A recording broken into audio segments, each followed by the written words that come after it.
नमस्कार दोस्तों, आप सभी का स्वागत है। आज हम बात करेंगे द्वितीय चाइना जापान युद्ध के बारे में, बल्कि यूँ कहें कि जब जापान ने चाइना के ऊपर अटैक किया था। इसको समझने से पहले हम जान लेते हैं कि उस वक्त जापान की क्या स्थिति थी और चाइना की क्या स्थिति थी। तो बात करते हैं पहले जापान की। दोस्तों, इस वक्त तक जापान ने अपने आप को बहुत स्ट्रांग बना लिया था। वहाँ की आर्मी बहुत स्ट्रांग थी और जापान के पास एक स्ट्रांग नेवी भी थी। जापान ने अपने आप को इंडस्ट्रियलाइज्ड कर लिया था और जो वेपन्स, युद्ध के हथियार यूरोपियन कंट्रीज यूज़ कर रहे थे, मॉडर्न वेपन्स को, उन्हीं हथियारों को जापान यूज़ कर रहा था। हम जापान के स्ट्रांग होने का अंदाज़ इस बात से लगा सकते हैं कि जो पहला चाइना जापान का युद्ध हुआ था 1894-95 में, उसमें जापान ने चाइना को हराया और कोरिया के ऊपर अपना इन्फ्लुएंस स्थापित कर लिया था और लगभग 1910 आते आते उसने कोरिया पर पूर्ण रूप से अपना कब्जा कर लिया। इसी तरह 1903-04 में जो रशिया और जापान का युद्ध हुआ, उसमें जापान ने रशिया को हरा दिया, जो कि रशिया एक यूरोपियन कंट्रीज था। उसके बावजूद भी जापान ने रशिया को हरा दिया। तो इस बात से हम समझ चुके हैं कि जापान बहुत स्ट्रांग हो चुका था। अब हम बात करते हैं चाइना की। तो चाइना की स्थिति खराब थी इस वक्त दोस्तों। चाइना में पहले राजा हुआ करते थे, राजाओं का राजवंश चलता था, लेकिन इस वक्त तक वो ख़त्म हो चुका था और अभी दो पार्टीज मुख्य रूप से चाइना में रूल कर रही थी, जिसमें से एक पार्टी थी कम्युनिस्ट पार्टी ऑफ चाइना, जो कि प्रेजेंट में भी रूलिंग गवर्नमेंट है चाइना के अंदर, जिसके हेड थे माओ जेडोंग, और दूसरी पार्टी थी नेशनलिस्ट पार्टी, जिसके हेड थे चियांग काई शेक। ये दोनों ही पार्टीज चाइना में कुछ कुछ हिस्सों पर रूल कर रही थी और एक दूसरे से आपस में लड़ती रहती थी अपना इन्फ्लुएंस स्थापित करने के लिए, पूरे चाइना पर अपना कब्जा करने के लिए।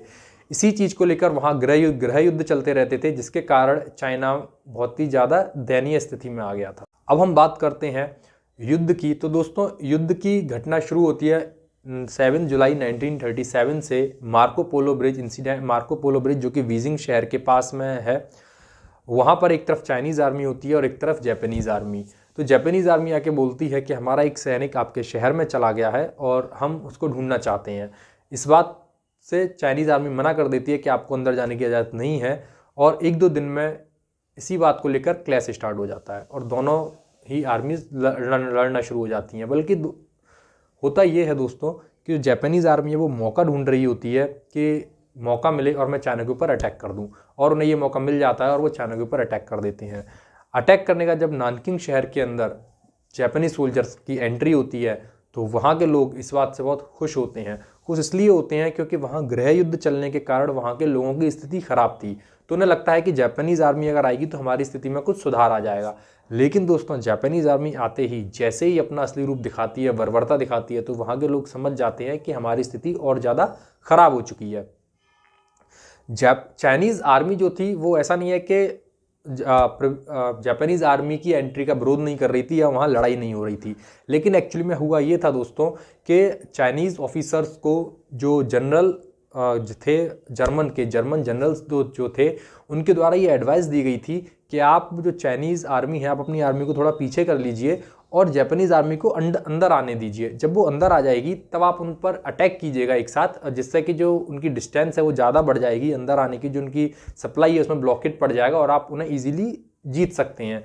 लेकिन दोस्तों, ऐसा होने तक, इस स्ट्रेटजी के कामयाब होने तक बहुत देर हो चुकी थी। दोस्तों, जापानीज़ आर्मी ने इस युद्ध के दौरान नानकिंग शहर के अंदर जब वो एंट्री करती है तो उसने जो बर्बरता दिखाई है उसमें उसने सारी हदों को पार कर दिया है। युद्ध के दौरान वो लोगों को मारते नहीं है दोस्तों, क्या मारने के अलावा वो नए नए टेक्निक्स यूज़ करते हैं, जैसे जिंदा आदमी को गाड़ देते हैं और उसके ऊपर कुत्ते छोड़ देंगे मरने के लिए। इस तरह की टेक्निक्स का वो यूज़ करते थे। क्या करते हैं कि दो जापानीज़ ऑफिसर्स अपने एक एक तलवार ले लेंगे और चाइना के सोल्जर्स हैं या जो आम जनता है उसको लाइन से लगा दिया और दोनों कंपटीशन करते हैं, दोनों गेम खेलते हैं कि कौन कम समय में ज़्यादा लोगों को मार देगा, कौन जल्दी 100 लोगों के सर को उड़ा देगा। और इस बात को लेकर उनके बीच में कंपटीशन होता है, और अगर वो भूल जाते हैं बाई चांस गिनती, तो वो फिर से उसे रीस्टार्ट कर देते हैं। इस तरह की बर्बरता जापानीज़ आर्मी ने दिखाई थी। क्या करते हैं दोस्तों, वो लोग किसी भी आम आदमी के घर में घुस जाते हैं और घुसने के बाद वहाँ जो भी सामान है वो लूट लिया। इसके अलावा 5 से लेकर 60 साल तक की जो भी महिला थी दोस्तों, उनमें से किसी को नहीं छोड़ा गया, सबके साथ रेप किए गए। इसके अलावा जब घर में घुस गए तो क्या करते हैं कि बाप से कह रहे हैं अपने बेटे को मारो, बेटी से कह रहे हैं माँ को मारो, और नहीं मारोगे तो हम तुम्हें मार देंगे। इस तरह की बर्बरता उन्होंने दिखाई। एक्चुअली वो मारते नहीं थे दोस्तों, वो क्या था, इसको एंजॉय करते थे। जो मारने, युद्ध में जो भी चीज़ें उल्टी सीधी वो करते थे, हरकतें, उसको वो लोग क्या करते थे, एंजॉय करते थे। और लोगों को, लाशों को इकट्ठा किया, डंप कर दिया, मिट्टी डाल दी, जला दिया, जिंदा जला दिया लोगों को, इस तरह की हरकतें उन्होंने करी थी दोस्तों। इसके साथ ही साथ चलते फिरते जो भी आदमी मिला, बस जा रहा है, वो विरोध कर रहा है, नहीं कर रहा है, उसके पास हथियार है, नहीं है, इससे कोई लेना देना नहीं है, बस उसको मार दिया, जिसको दिखा उसको मार दिया। इस तरह की बर्बरता वो लोग करते थे।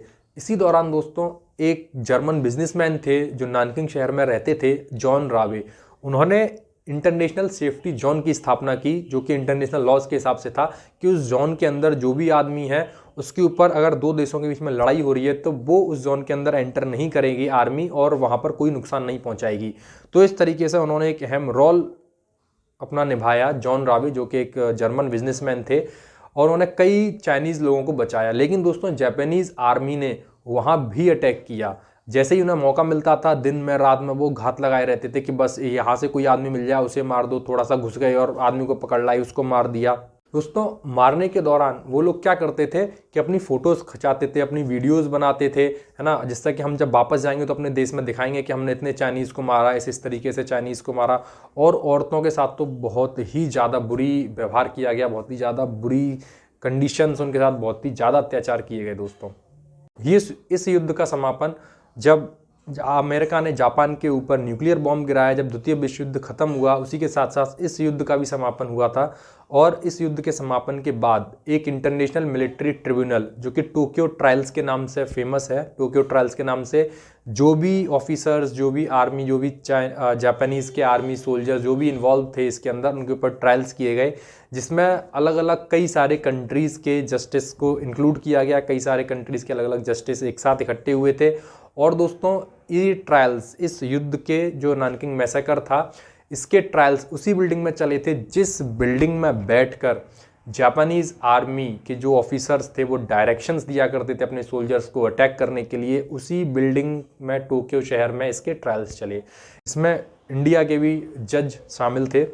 नानकिंग मैसेकर को चाइना आज तक नहीं भूला है। हर साल 13 दिसंबर को नानकिंग शहर में एक मेमोरियल हॉल है जहां पर इतनी बर्बरता जापानीज़ ने दिखाई थी, वहीं पर ही एक मेमोरियल हॉल बना हुआ है। उन्हीं लोगों को श्रद्धांजलि अर्पित करी जाती है और चाइना इस बात को हमेशा याद रखता है, क्योंकि जापान ने आज तक इस इंसिडेंट को लेकर, इस बर्बरता को लेकर आज तक कभी माफ़ी नहीं मांगी है, जिस बात से वो चाइना कभी नहीं भूलना चाहता है। इसी के साथ साथ जो जॉन रावे हैं दोस्तों, उनका भी वहाँ स्टैचू बना हुआ है उस जगह जहाँ पर इंटरनेशनल सेफ्टी जोन बना था, जहाँ वो रहते थे जॉन रावे।